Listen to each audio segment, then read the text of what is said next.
I am the fatted villain, chapter 1।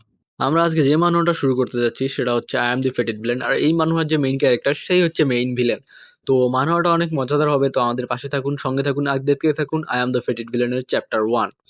এপিসোডের শুরুতে আমরা দেখতে পাই এইচেন নামে একটি ছেলে, যেখানে সে বলছিল আমি এর বিয়ে কিছুতেই হতে দিতে পারবো না। আর এই হলো সেই মেয়েটি যার সাথে আমাদের মেইন ক্যারেক্টার বা মেইন ভিলেনের বিয়ে হচ্ছিল। আর এইচেন বলতে লাগে ও আমার, ওকে আমি ভালোবাসি, ও আমাকে ভালোবাসে, ওর সাথে আমরা এর বিয়ে দিতে পারবো না। তখন এটা সবাই দেখতে লাগলো এবং বলতে লাগলো হ্যাঁ তা অবশ্য ঠিক। এরপর আমরা দেখতে পাই সেক লিডারকে, যে বলছিল এই এইচেন নিজের অকাজে থাকো এবং নিজের কিছু পাওয়ার দেখাচ্ছিল। এরপর আমরা এইচেনকে দেখতে পাই যে অনেক ঘাবড়িয়ে গেছিল তার পাওয়ার দেখার কারণে। এরপর আমরা দেখতে পাই গুচেং এর একজন সার্ভেন্ট, যে বলছিল এই নিজের অকাজে থাকো, আমাদের মালিকের সাথে কেমনে কথা বলবো জানো না তুমি। এরপর আমরা গুচেংকে দেখতে পাই, হলো সেই গুচেং যে কিনা মেইন ভিলেন এবং মেইন ক্যারেক্টারও। এরপর গুচং বলতে লাগে সে একজন ট্রান্সমাইগ্রেট, মানে পৃথিবী থেকে এখানে এসেছে এবং তার কাছে একটি সিস্টেম আছে, যে সিস্টেমটি শুধু তাকে কার লাক কেমন সেটা দেখায়। যেমন আমরা দেখতে পাই ইচ্যাংয়ের লাক হচ্ছে গ্রিন, মানে অনেক ভালো, এবং আমরা গুচেংয়ের লাকও দেখতে পারি অনেক ব্ল্যাক, মানে এটা অনেক খারাপ লাগ আর কি এর।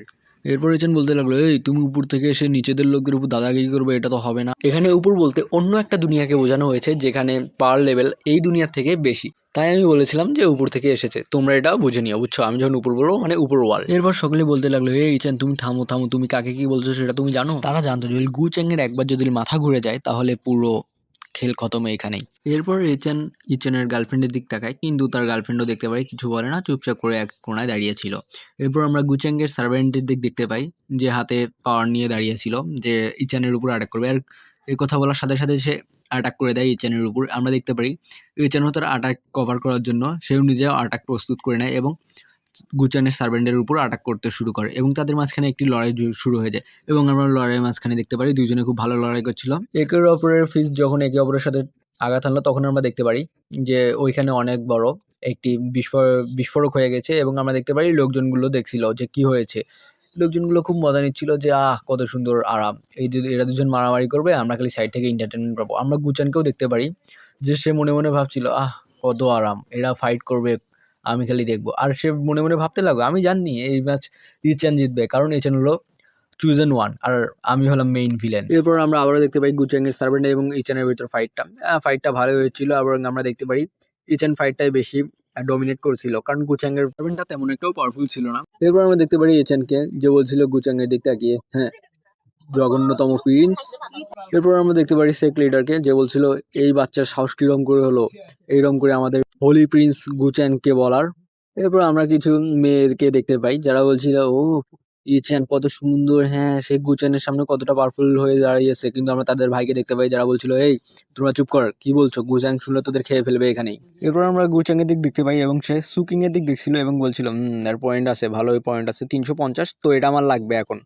এরপর আমরা এইচেনকে দেখতে পাই যে অল্প একটু স্টাইল করছিল। এরপর আমরা আবার গুচাংয়ের দিক দেখতে পাই, সে বলছিল সুকিংকে তুমি কি সবসময় এইচেনের উপর এইভাবে কনফিডেন্স থাকতে পারবা?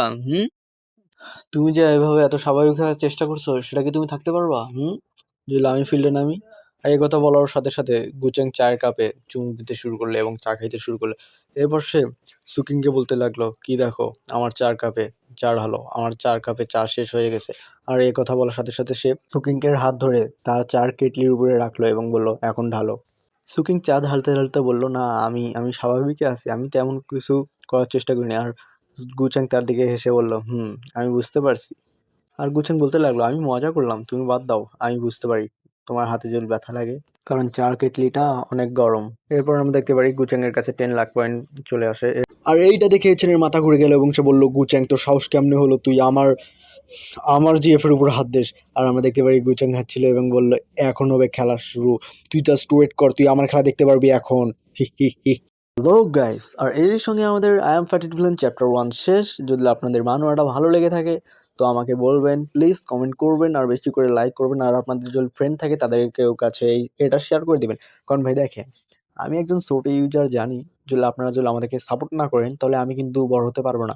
যদি আপনাদের মানোয়াটা ভালো লেগে থাকে আর আপনারা যদি চান যে আমি মানোয়াটা কন্টিনিউ করি তাহলে আমাকে বলবেন যে ভাই হ্যাঁ মানোয়াটা অনেক ভালো হয়েছে, আপনি কন্টিনিউ করেন। তো আপনাদের দোয়া ভালোবাসার যদি সঙ্গে থাকে আমি ইনশাল্লাহ মানোয়াটি কন্টিনিউ করব। আর হ্যাঁ, আল্লাহ হাফেজ, আবারও কোনো চ্যাপ্টারে দেখা হবে।